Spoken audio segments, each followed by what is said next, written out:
Hi there. Hi, welcome back to Curious Collection. I'm Will. I'm Cinnamon. So today we want to talk about inflation and how that's affecting our eBay business and the direction that we've taken over the last couple of months with intention and thought put into that. And then I also want to talk about a little thing that we did over the weekend. You might hear in the Right. background. So we actually picked up a half dozen chicks at the local farmers market over the weekend.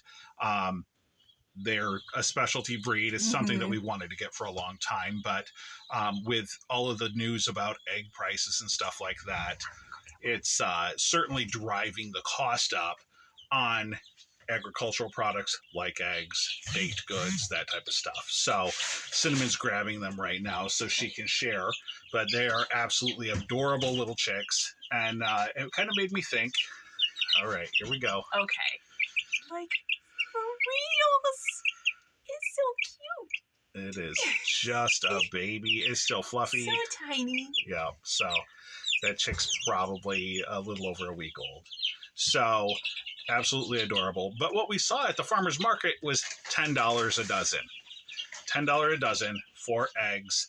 I was actually intending to pick up some eggs to incubate in our home incubator, but at $10 a dozen, that didn't seem really appropriate for us. We do have other chickens, so this was kind of a splurge. This is a fun family pets and stuff like that. It's not we don't run an agribusiness or anything like that. So, but it made me think about the fact, what are other people doing? What are our customers doing to deal with this insane inflation? Egg prices up 25% in just a month.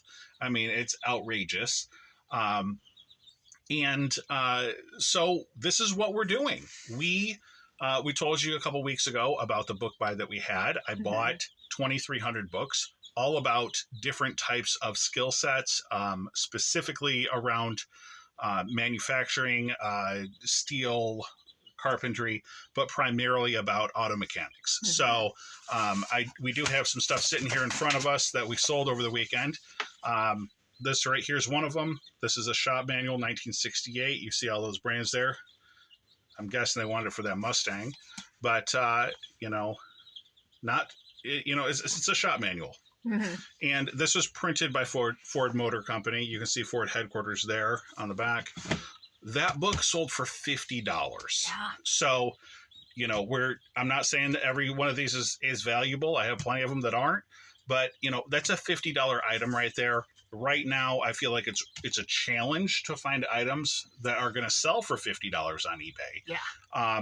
But we've tapped into something that people need to maintain their items, the things that they already own. So I think that that's going to be something important over the course of the next year, 2, maybe even 3 or 4. People are going to want to keep those old items going. So, typically I would sell postcards and historical artifacts. Those a lot of times are private collectors, or sometimes they're government-funded museums. So over the weekend, I did sell a postcard to a museum, but it's a small town, so it's going to be funded off from that small town privately, most likely. We're not seeing big sales come through to large museums anymore. 2 or 3 years ago, we were getting a lot of those orders, and they've really backed off. And again, government funding is down. So the government doesn't have money to invest in those types of collections. Absolutely understandable. We have to work in a different way.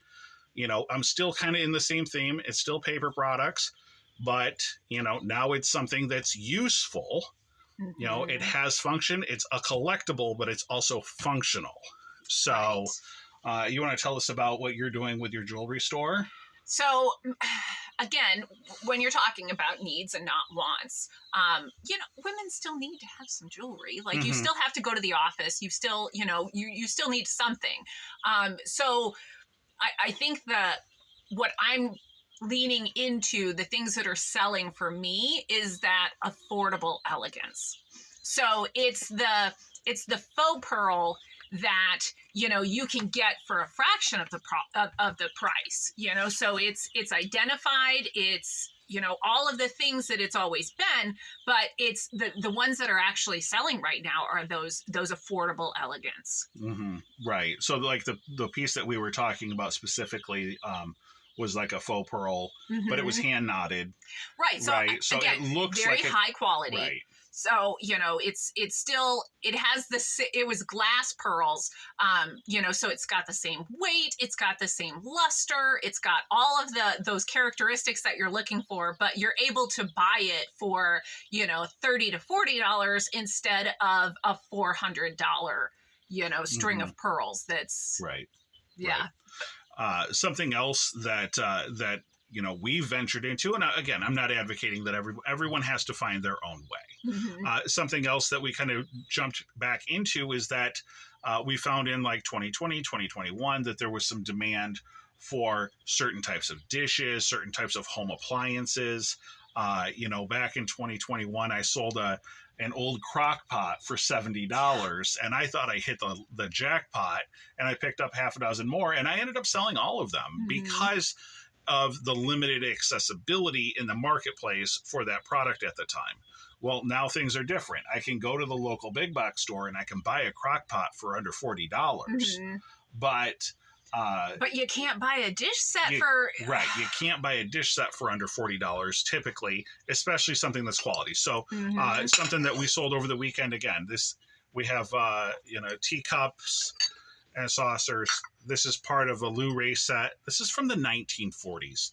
Absolutely gorgeous. And on the back of some of the dishes, they actually have a name stamp with a date of production. So, again, if everybody ran out and started selling these, they're not going to be worth that much.